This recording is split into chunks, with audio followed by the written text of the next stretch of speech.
Perspective Vision Radio.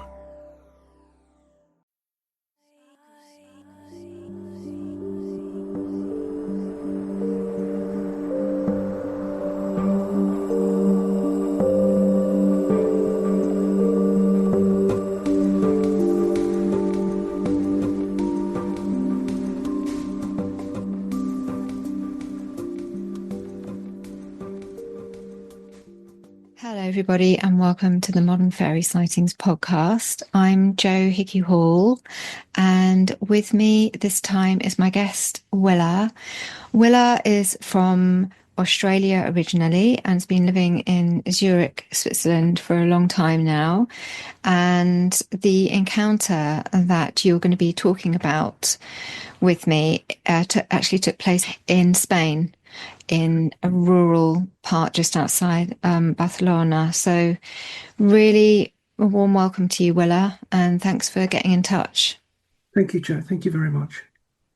Because when you first contacted me, I remember your words in your email were you're speaking to people that have had fairy experiences. Are you serious? Mm-hmm.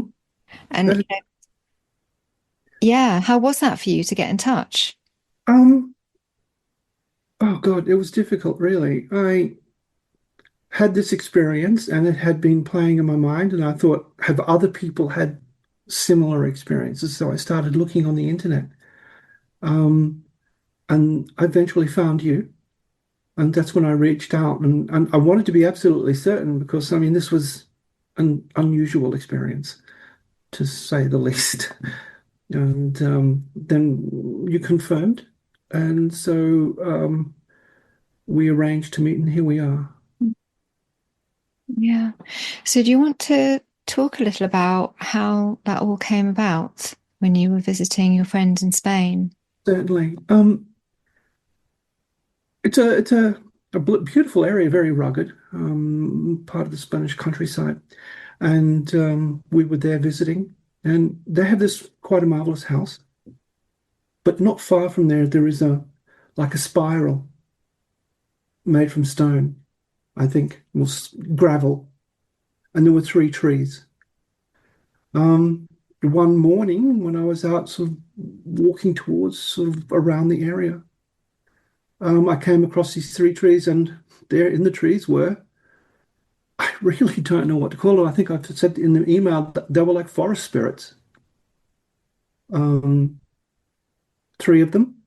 They seemed to be in the tree or part of the tree.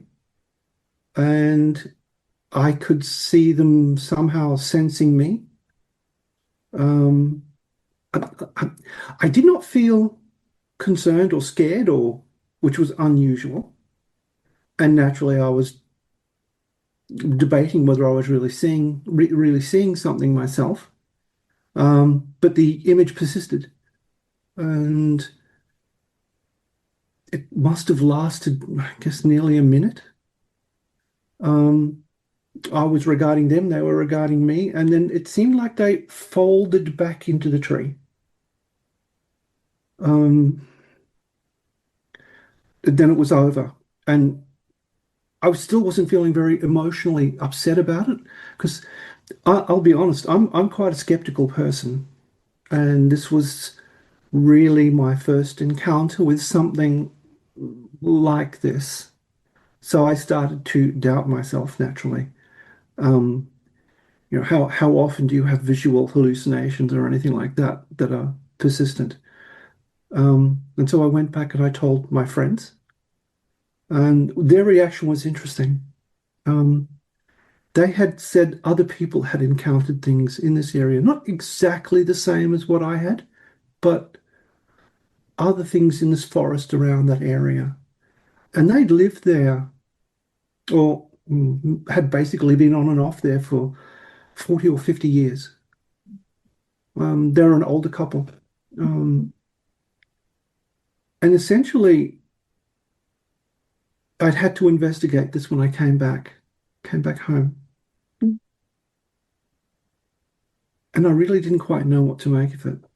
honestly. I mean, you start thinking whether you have health concerns or eyesight problems and things like that, whether, do you have something, a tumor growing in your brain or something like that? Because, and I must admit, I haven't had any problems since or anything vaguely like that. So it seems like it was I don't know, something in the coffee or I really saw something.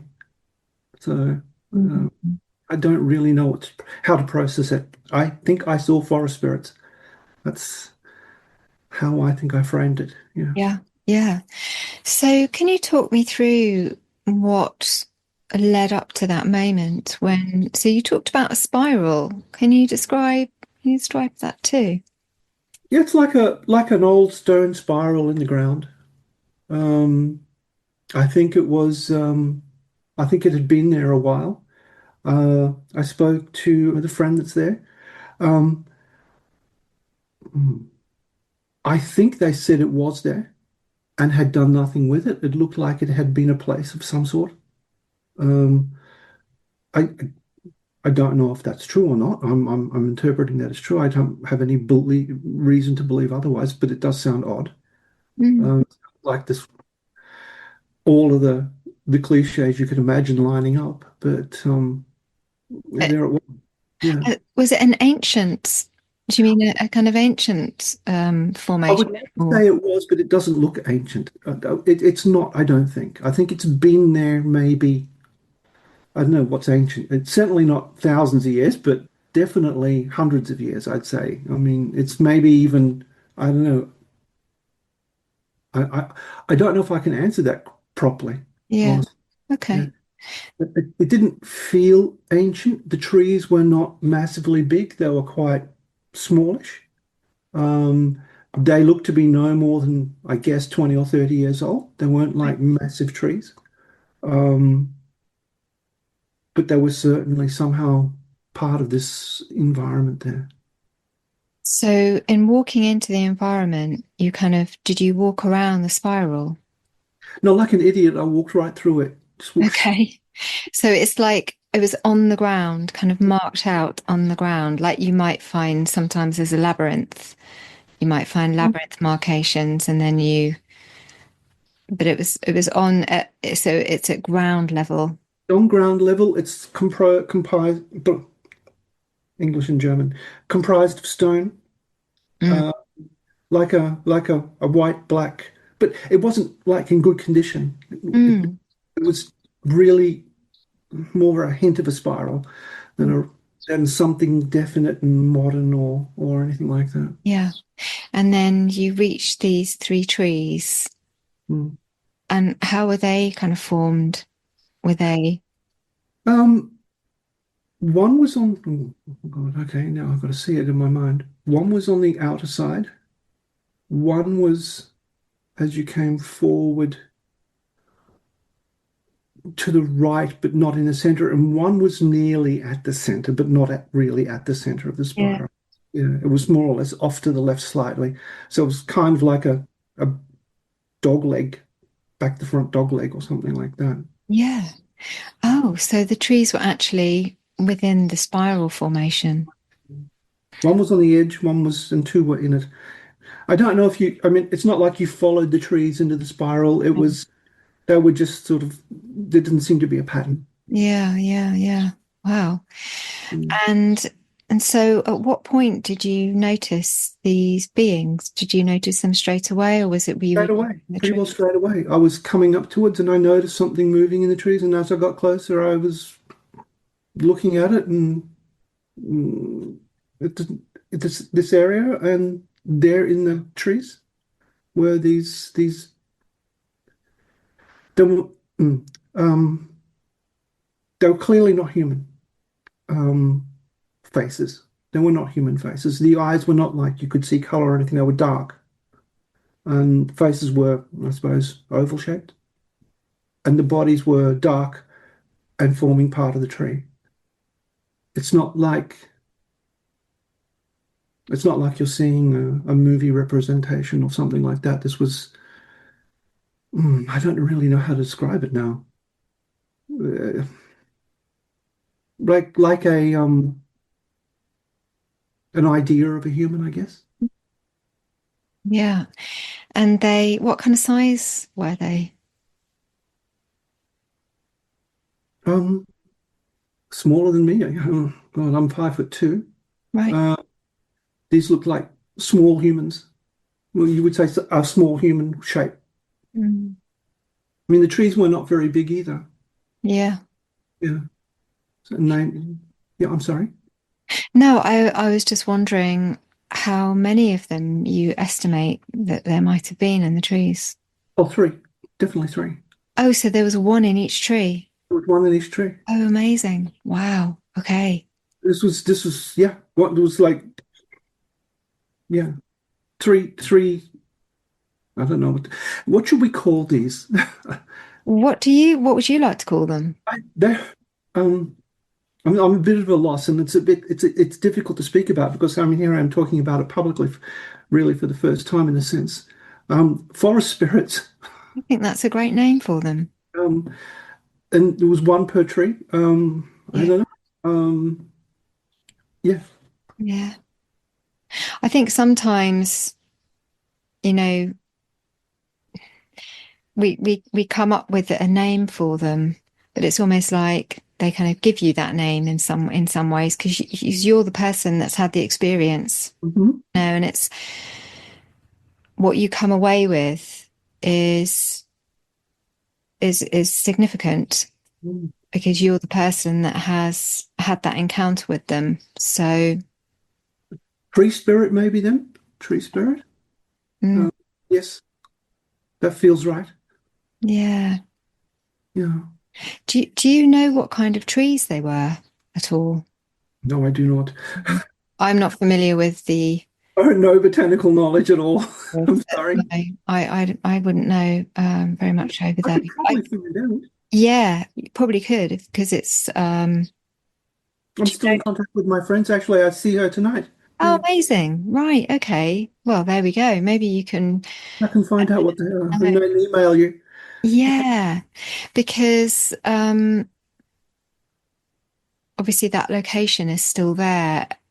Are the trees and the location still standing? Is this a place that will be a kind of protected area? Yeah, retired now. She moves between Zurich and Mm, uh, she is back today and we see each other. mm, Uh, I believe this is where she will retire fully. mhm. In Um, Zurich or in, or so I imagine this is going to be there a while. I can probably even find a picture of it for you. is it on her land? Yes, Okay. Wow. yeah. Right. Because when you talked about other people seeing them, There I were visitors assumed it was to public. visit. Yeah, there were visitors. Oh, magnificent. And do you know how long that has been in her family then? I can find out. Yeah. Yeah. It'd be really great to know more about that place. Sure. And I wonder who is it is it being passed down through the family or is it did they buy it from local people at some point? They bought it from local people at a certain point. Mhm. Um, I know they've had it for quite a while, and they were both professionals, and they used to do. Hildegard and her husband were professionals, and they were doing courses there Right. of different types. They Yeah. were medical professionals.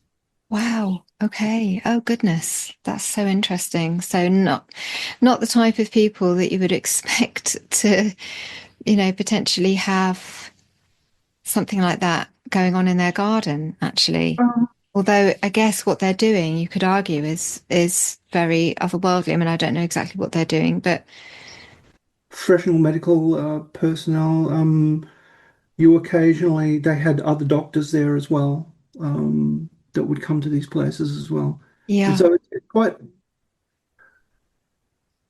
Yeah, I don't know how to explain it. I mean, you've got people there that, I don't know, want to heal other people.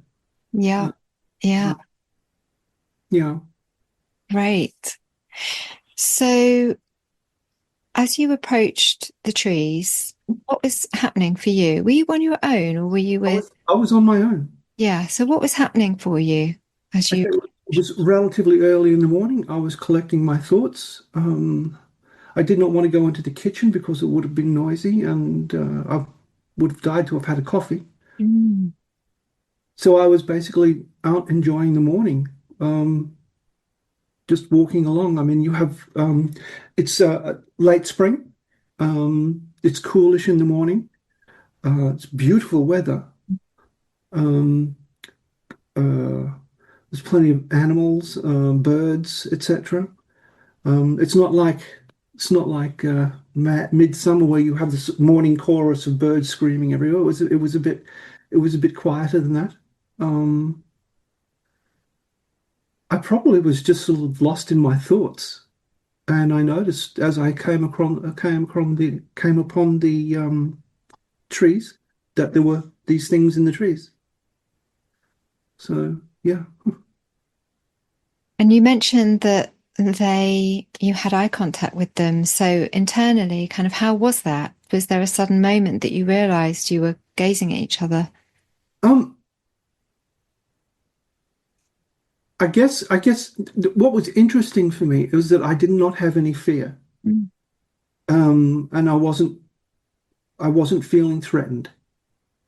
It's not like I felt a weird calmness over myself or anything like that. I just did not, I was not frightened or I was not worried.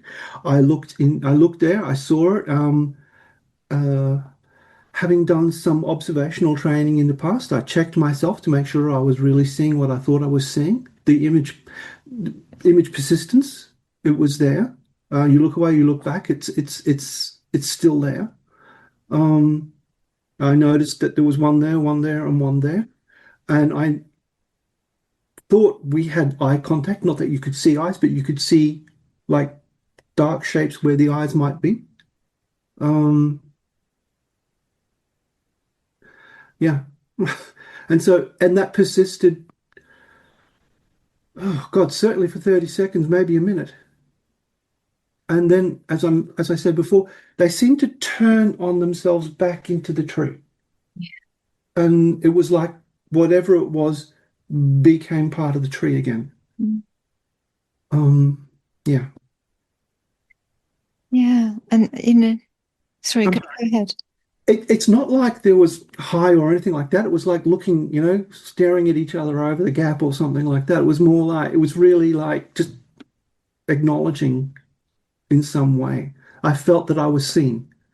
And I certainly saw tree spirits. Mm. It's really interesting, the kind of the being seen, actually. Yes. And I can really feel that. Mm. There was no sound, no words, nothing, no feelings of thoughts or anything like that. There was no, it was really like, I don't know what the right word is. Uh, you see someone across, you see someone, you're at a train station, for example, and you see someone maybe you know it across the other side, and you make eye contact. And yeah, Did you have a sense of familiarity with these beings? not at all. Absolutely not at all. I mean, I'm actually quite a boring, skeptical person in many cases. So this was quite a um, quite an experience for me. The Yeah, best witness, then. yeah, mm, yeah. But, what do you, if you look back, what was going on in your life at the time? Do you feel, I mean, you may have seen, some of the chats that we've had here before, and yeah, I'm just interested to learn, whether there were, whether there's anything kind of transformational going on in your life at the time, or any shifts that would have made sense in terms of seeing them at this particular point in your life. That is a good question. I don't think there was. I don't think there was anything special happening at the time in my life. Um, I was 61. I'm now have recently turned 64 and I've recently retired. Mm. Um, Maybe there was some I don't know. I mean, at the age of 61, thinking about retirement is probably something that's on people's minds. So I guess maybe that was yeah, I guess no, but I would be guessing. I don't think there was really anything, to be totally honest. Yeah, and it's fine to guess as well because it's sometimes it's not quite immediately clear. Mhm. Um, and I'm wondering also what your relationship with nature, was and is. Mm. Oh, okay, yeah, I love nature. I love being out in nature. I my partner worries about me at times because I don't even like to kill ants. I mean, we live in an older house in Zurich, and it has, I suppose, when spring comes, the ants start to get a little bit excited, and they come in through the cracks, and so you have sometimes an ant um, infestation. Um, And normally, what people do is spray them. I don't. I make a little bridge for them to climb out to the window so they can fly away. And when they breed and all of that. And so I'm a bit of an animal lover and a nature lover. So yeah, That feels significant. yeah. Maybe that was it. I mean, it was kind of yeah. mm, I would be guessing though. Yeah, I think maybe because I do feel very at home in nature. Yeah, yeah. And was this a place that you had visited before? Was that your first Mhm. time there? First time, my First time. first time there. I knew they had the place, but Yeah. it wasn't the situation to go there before. Yeah. Mm. So, how did you feel afterwards when this happened? Did you immediately go to tell your friend, or did you have to kind of Um, think on it for a while? From what I remember, I think I was when I went back to them, I was a little bit tight-lipped, and they knew something Yeah, had happened, I think. And I guess that this is an experience that they'd had before with other friends and things like that. And I think they may have suspected what was coming. yeah, And so when I said, I need to tell you something, I see the smile.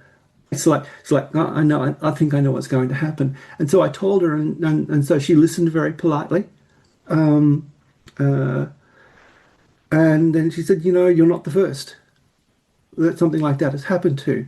I guess it's not exactly the same as what other people have experienced, or even in the same spot.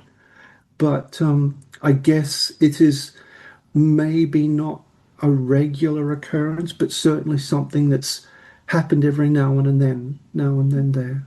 So yeah. So yeah, I was though, from my perspective, I was like sort of a bit buzzy, yeah. wanting to talk about it, but not want to talk about it because I mean this was a truly odd experience. Right. What did it mean for you, having seen something that you didn't think was possible? Okay. Excuse me. This is my cold.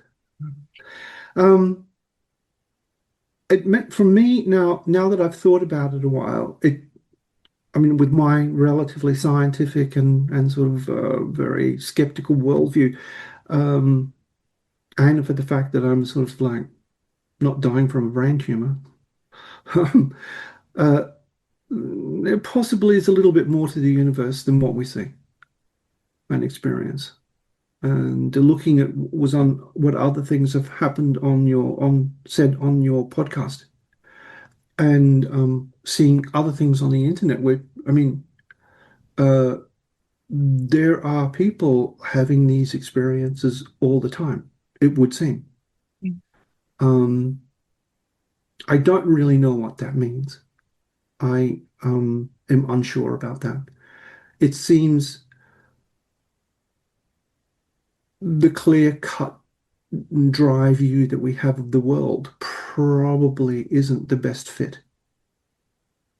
Um, oh, yeah, I think that would probably best describe it. It seems to be that there's more to this than we believe, and that is a hard admission. Hmm. Yeah. Yeah, that's really powerful. Um, It is. It is. and so in terms of seeing these beings, what would that suggest? Even if we don't have evidence for something, but more of a kind of feeling response, what Mm. does it feel like is going on to you, having had that experience? I mean, it's taken me a while kind of to get to this point in a way. I mean, you have this experience and it makes you question things. It makes you question a lot of stuff. And you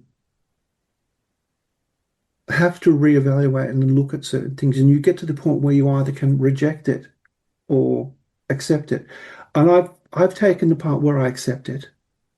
I've got no other explanation for what I saw. I don't really even know what I saw. Um, I can tell you what it looks like, and I can tell you what it might be from legend and myth and things like that. But really, I only know that because I looked into this now, Right. and it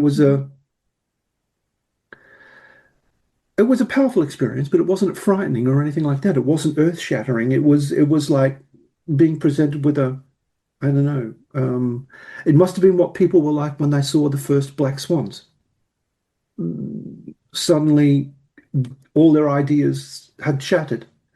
There was evidence of something different, and you can either reject it or accept it. And I'm at the point now of accepting it. There was something. I can't explain what it was. Excuse me.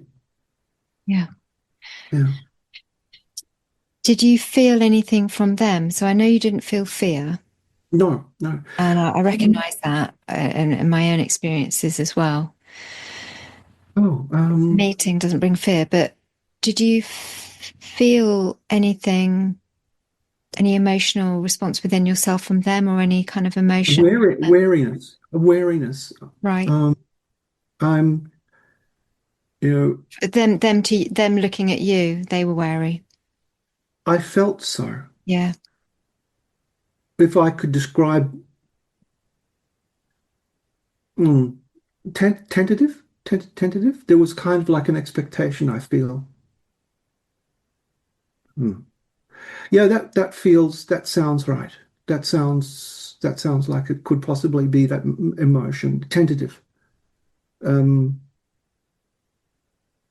yeah, it's like an expectation of something, but and I'm really guessing there. I know I was unsure of my own emotions in this regard. But if I could pinpoint something, probably tentativeness, Mhm. that is even a right word. Yeah, no, that's yeah, I can totally understand that. And I'm thinking about I don't know if you've heard the episode, which I think was episode 2, Call to the Other World, Mm. but it was a real similar thing for her and that she I saw, will listen to that again. yeah, have a listen to that because in the same way my guest kind of she saw a being in a tree and it was a little brown skinned being with a Oh, little face and these well I'll let you listen to it anyway but she said the same. It was a kind of moment she didn't yeah. expect to see her, and yeah, there's kind of a similar quality, and of course the fact that it was in a tree.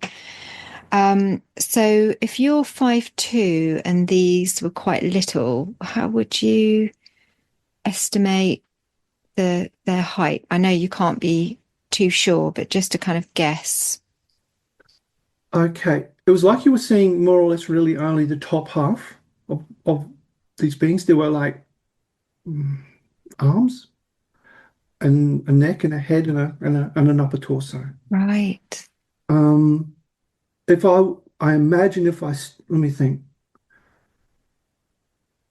The trees were, I'm mm, meter and a half. Hmm. Maybe 4.5 feet, 5 feet, 4.5 feet, smaller than me, certainly. I Yeah. guess if I guess maybe it would have come to here. I'm really Yeah. Yeah. yeah. I mean, it's hard to estimate because it was not sort of like standing fully out in the open. It was part of the tree. Yeah, so it's really quite amazing to hear that they were part of the trees. They're kind of reaching out from being, I guess, part of the trunk. Hmm. Um, and with it being early in the morning as well, it's quite interesting. So you've kind of got the early morning, Hmm. so the beginning of the day. You've also got the beginning of spring when, this is a real rich time. The sap is rising in the trees. Everything's coming back to life. I know it's slightly different in Spain. I'm sure they probably start their season slightly earlier there, don't they? But it's still springtime that everything's coming. With spring, it was spring. It probably, I'm guessing between 5:30 and 6:30 in the morning. I mean, I didn't really write down the time. Hmm. Um, I believe it was late spring. Um, and there was certainly that vibrancy in the air that you have at that time of year. The promise, this promise of a beautiful warm day, a promise of things growing and things like that. Lazy noises of animals and birds and insects and things. Oh, Nothing, no real mechanical sounds from machinery or anything like that. It was very country-ish, yeah. as you would imagine, in this particular area. Um, yeah. It sounds like, it was really speaking to you at that moment when you were there, that you were kind of filled with the richness of Mm-hmm. that It's moment. idyllic. It's an idyllic place, really. I mean, this is Mm, if you're going to go on holiday in the country, I mean, this is the place. So yeah, idyllic. gorgeous. So I'm wondering, in what if you don't mind talking about it, what what your career was and whether that has anything to do with nature. And I'm wondering whether you've been called to work with nature in some way in your retirement. Well, that's a very interesting point that you're making. Uh, okay, I was an IT person, and it surprised a lot of people. A lot of people thought I would go into music or art or something like that. Mm. I nevertheless, because I had a mathematical bent, fell into the informatic uh, career and basically did that most of my life. Um, I suppose what comes to mind now, I came from a very religious family, um, and after my sister passed away, I rejected most of that. So maybe there's some calling there. I know at the time I do when I can voluntary work for a homeless shelter. There is a homeless shelter here in Switzerland run by uh, man. Oh, he's now passed away, but he was Father Siba, means Father Siba, and he was a person who helped the homeless. And so it was probably around this time where I felt a strong calling to help. I'd seen this man in Zurich. It was winter, and he was sleeping rough in the city. He had no socks or anything like that. He was in plastic bags and things there. And like an idiot, I ran to buy him socks and without any knowledge or foreknowledge of what to do. No. I guess, he sensed this and took off, knowing that someone was probably going to come to the rescue with a pair of socks and some gloves or something like that. And so when I came home that day, I immediately made contact with what we have in Zurich here is a group called SIP, which is Sicherheit, Intervention und Prävention, and that is security, intervention, and prevention.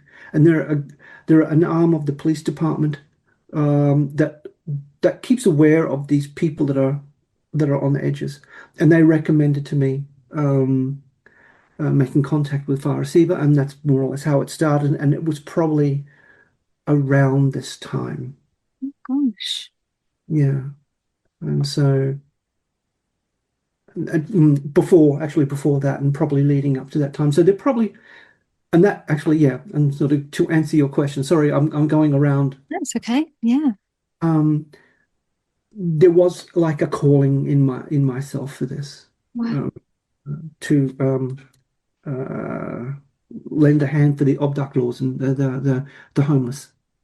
Uh, Thank you for doing what you're doing. Really, thank you. Because it's just, I mean, no, I live in Bristol and the situation here is just so, yeah, it's just so oh, devastating. And I it's, know it's the same everywhere. yeah.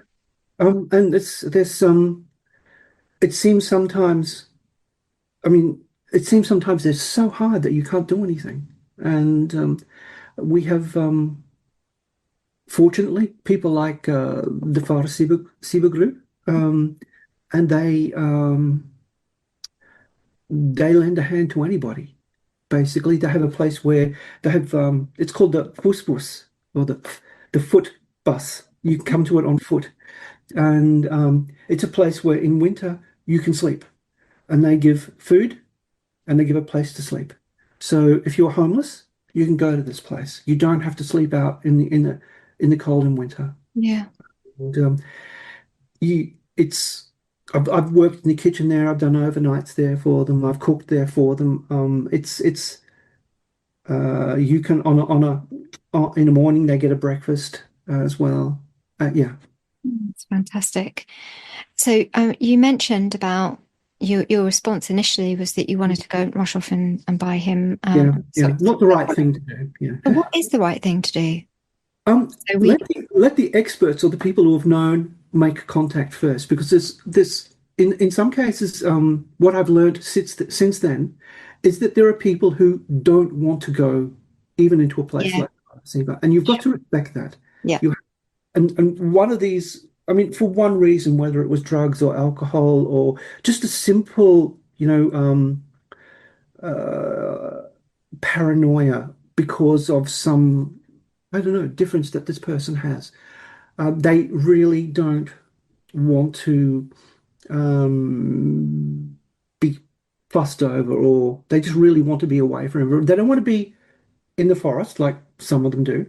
Um, they just don't want to be part of society, and you have to help them the way they need to be helped, which may be letting them control the contact, um, and which is that is the way it is, and this works, and this helps these people as best as what's good for them. Yeah. Yeah. Yeah. That's so important to know. I know for here, some people don't want to go in, because they might have been attacked in places before, and then they just do Yeah. not want to go back there, even if it's a completely different space. Or sometimes they have perhaps a dog with them, Mhm. something, and that's their companion, and they Yeah. can't take the dog into shelters. So, it's just a no-go for them as well. So there are always lots of different reasons. Um, I tend to, ask people if they want anything to eat, and I'll go and buy them a meal or something if I see people. And you just never know, what the best thing to do is. So I really appreciate you sharing that information, that it's just, Yeah. There are people out there.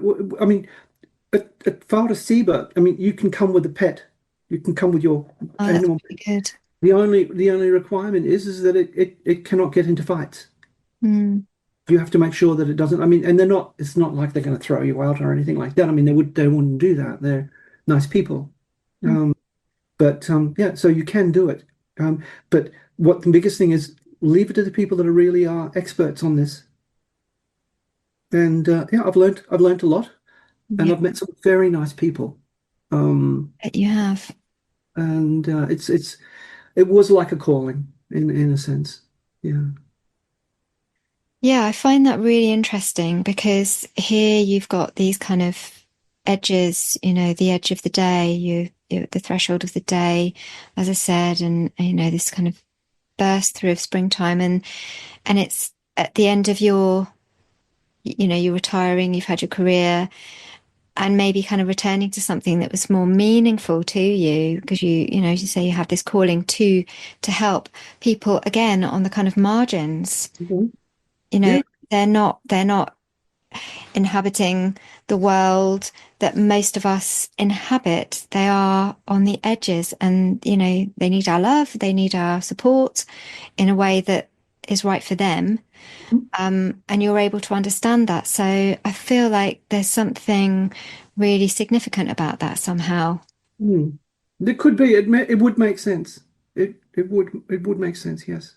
And also the reflection of you talking about being seen, and it feels something around that for these people who also, they need to be seen, because often people will just pretend they're not there. Oh yeah. Yeah. What was interesting, Joe, is um, you often see people, homeless people, unless you actually know them from being in a shelter. You go and help them, you cook, or you overnight there and sort of keep them company and all of that. You might meet someone in the street one day, and you realize that they're actually a homeless person, and you would just not know from looking at them. And this happened once when my partner and I were in the city. One of the homeless people recognized me and started talking, and we started chatting and all of that. And my partner remarked afterwards that you would not know that that was a homeless person. And it could be people in the street. It could be people you're just passing. For some reason or another, they've fell through the cracks. Yeah. Yeah. Yeah, it's so true. It really is. We have Yeah. no idea what goes on in people's lives, do we? No, not really. Not really. No. Yeah. Oh, well, yeah, that's brilliant that you're doing that. I can actually send a photo of me at when I was cooking there one day. It was during COVID, and we had to wear masks, but it's definitely me. Yeah. Yeah, that'd be great. Yeah. Because we have a big problem here too, Yeah. that there's just, not enough support, but there are lots of people like yourself who are out there, trying to make it better, speaking to people that are on the streets. It's definitely a world now where people do slip through the cracks, and it's very Yeah. invisible, the things that people are going through because of, how difficult it is to be in the world at this time. Um, It seems to be, yes. yeah, that, people are very near the edges of, losing their homes. Free. They are, as someone recently said, many people, much more than in the past, are one paycheck away from being homeless, Yeah. and that's actually quite worrying. Yeah.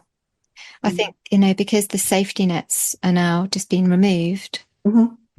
But what does come through is that there are kind of grassroots groups Hmm.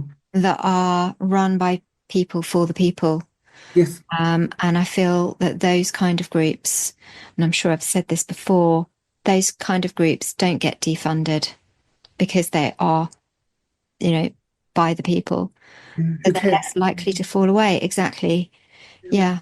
But that's really good to know that the local police are, working in such a great way to aid. They're The Swiss people are very good people. I mean, they're often seen as, very rule following and everything like that, but they're not. They're not. You've got lots of very good, caring people. I mean, they even vote for their own tax increases at times. It's quite astonishing, and but you will find that they're aware of the homeless people that are in their area and keeping an eye on them so that there's no acts of violence and things like that. I think it's a very caring society. Um, and there are naturally those who are more, excuse my language, economically focused. Yeah. I think that's the right word. Yeah. And consequently, they want to push away whatever programs they are and rely purely on the goodwill of people.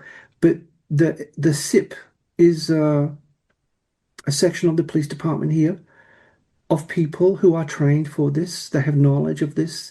I don't know how big the department is, but it seems to be people who give, what's the right word? Give a damn. They care.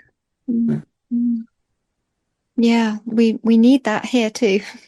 Yeah. Feel like there are lots of people who care, but um, and there are, there are still groups that are partially funded, but that more and more they're just falling away. I mean, just like month to month, they're falling away. And I'm not aware of a similar kind of program run by, the police here. So that's very interesting and great to hear that it is happening Hmm. there and that it could work in other places too.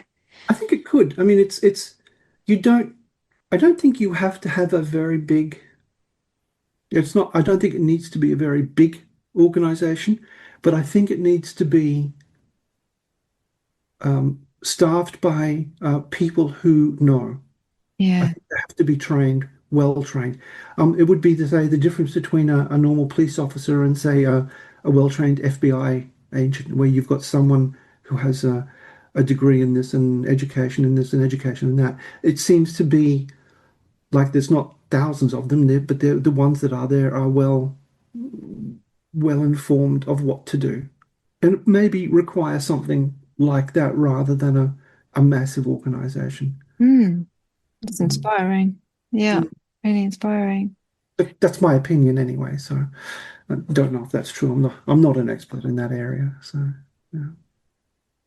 So, thinking back to your experience then, I'm wondering if you are planning to go back there at any point. I'm going back there in October.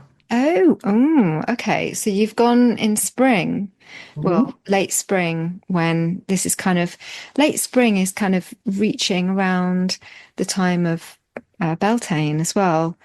Uh, Yes, yes. I wonder if you could find out when you were there before, if you found out the date you were there before. Oh, I can do that. Yes, I can do that. Yeah. So you're going in October. So whenabouts in October are you going? Or I think it's the 5th of October. Right. Yeah. Oh, that would be that would be great for you to be there again and see how it feels this time. Do you plan to kind of go there with any intention to this place, this spot? There is certainly a part in the back of my mind there where I will go one morning by myself to this place again to see if I have the same experience. That is certainly part of my plan, um, because it was a very profound experience for me. Yes, there is, to answer your question very shortly, yes, I do. You know, Great. it's certainly in the back of my mind. Um, yeah. Do you think you might, do you have any idea of what you might do when you get there? Or in terms of, did you have an idea that you wanted to leave an offering? Or it sounds like you're a musician of some kind then, or Um, music. my hobby is music. Actually have I recently had a what's called a guitar. This is a Renaissance, pre-Renaissance, early middle Beautiful. Wow. medieval instrument. Yeah, handmade by the looks of it. It is. Yes, it is. There's a luthier in the UK, Joe DiSeppo, who Wow. made that for me. Wow. On the wall here, I've got a classical guitar, a Western guitar, a banjo, a bass guitar, a lute. Um, it's a hobby, basically. Oh yes, and tin whistles. Oh, wow. Yeah, I need to get round. I've got some tin whistles there and I need to get round to having a blast on those. It's a hobby that is very expensive, and it's been with me a very long time. So it absorbs far too much money, but it's certainly something I love.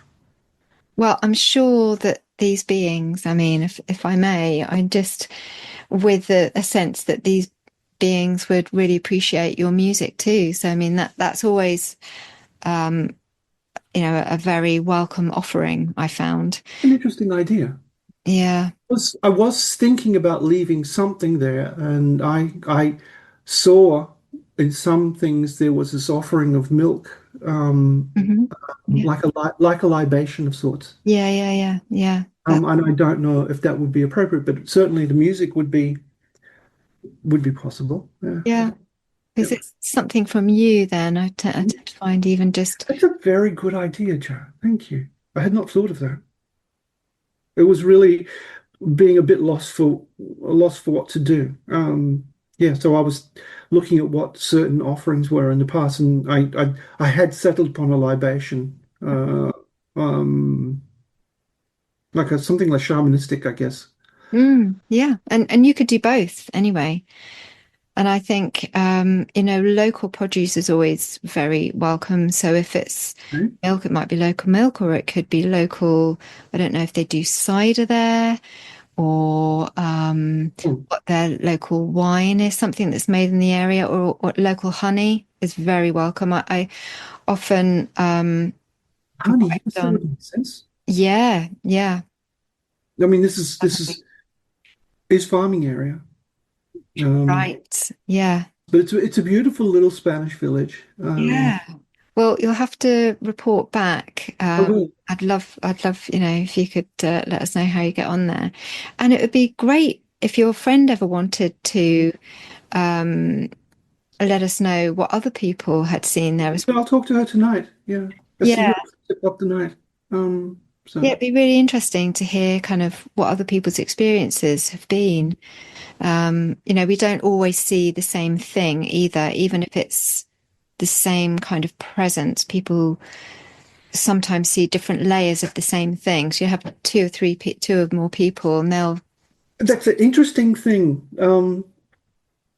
My mother was traveling along with a friend once. This is very interesting that you mentioned this because someone else had said this to me as well. We don't all see the same thing, and this is, and I said this because of a different reason. Um, my mother was a nurse in Brisbane, and she would share cars, with a friend, and they would drive each other to work every now and then. And so they were coming home one morning. She did the night shift, and they'd stopped on the road. My mother was driving, I think, this day, and my mother saw what she thought was a classic 1950s UFO in front of them. And the woman that was sitting probably a meter away from her saw a bright light. Yep. Yeah, And yeah. she saw like there was something there, but it was like reflecting off. And when my mother came home, she said this was must have been, I don't know, 7 o'clock in the morning. She said, "You'll never guess what I saw." And they'd just announced on the radio that a UFO had been spotted, Oh my goodness. and around this particular region. So I said to her, "A UFO?" She said, "How did you know?" And yes, so you are absolutely correct. The person that was sitting right next to my mother did not see it. Well, she did not see a UFO. She saw something, but it Yeah, wasn't a UFO. yeah, Yeah.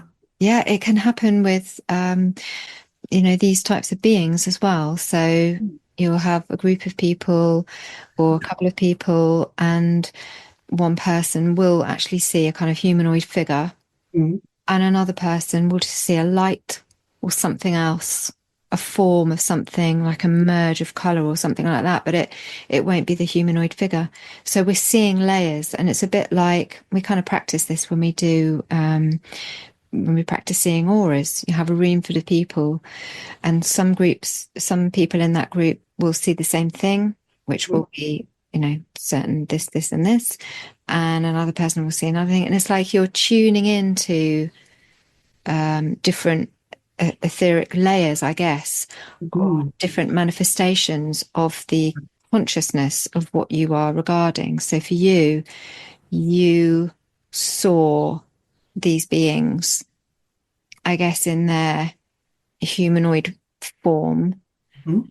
um, in a certain way, whereas other people might have just seen a glimpse of something or a shape of something, but might not have seen what you saw. They might have just seen an orb, which would be the energetic manifestation. It's like a condensed energy of that being, that their consciousness.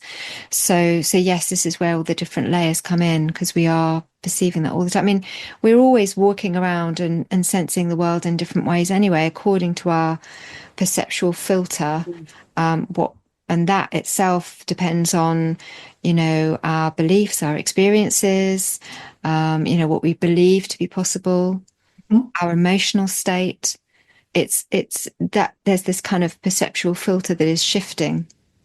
And that morning, it sounds like you were really opening to this world of beauty and, the bursting forth and blooming of the land and Yes, feeling it in all its glory and meeting it. that certainly happened. That was certainly what it was. Yeah. Mm. Thank you so much for sharing. I Thank you for your really, time. Thank you for your time. yeah, Thank you for explaining that as well. I mean, it's my mother's experience. I mean, I had another person who said something differently, yeah. and about that. Um, what had happened to me was probably the first thing that's ever been like that to happen to me. Mm. And thank you for the explanation. That really was very helpful. Thank you. Well, it's interesting to note that your mother saw it in its entirety also. Yes, And so by did the you. sound of it, you're saying that they're probably the same thing in a sense. Well, just that there's an openness Ah, in the way of being that's been passed down yes. from your mother, Mm, potentially, but maybe from your father too, but certainly from your mother. She had an openness, okay. allowed her to see. Mm, Some people would say that that is something that's passed down through lineage of maybe mm. Familial. capacity to do that in some way, and other people would say, well, it's can be that your openness to the world, as in um your interaction with the world around you and how open you are to seeing something. That's a way of being that you Okay. learn by That's being in interesting. a family. Yes. So if you're brought up in a family where you're kind of encouraged to think outside the box, you're encouraged to, expect the unexpected or to see the wonder in the world, then Mm, that's how you grow up, and you might be more inclined to actually have an experience than somebody that is closed down from an early age and told very sort of limited, restricting ideas about the world, and also, maybe ridiculed or told off for exploring those aspects of the world if they do go and do that. So, mm, it's like maybe, your mum came home, she's like, oh, I've seen this thing, and, mm. she's eager to share it. And then for you, this is a possibility. So what we, Mhm. No, that's entirely possible. yeah, so that's great. Thank you. Yeah. Well, yeah, keep in touch then I and will. I let us will. know how you get on later in the year. Thanks again. And yeah. Thank you very much, Joe. I wish you a lovely day. Thanks so much for listening and watching. If you enjoyed the podcast, please consider joining us on Patreon for dozens more episodes of unreleased bonus content, monthly online events, and a private chat. We are a warm, supportive community, and it really helps to support the project. Find us on patreon.com/The Modern Fairy Sightings Podcast. Spectre Vision Radio.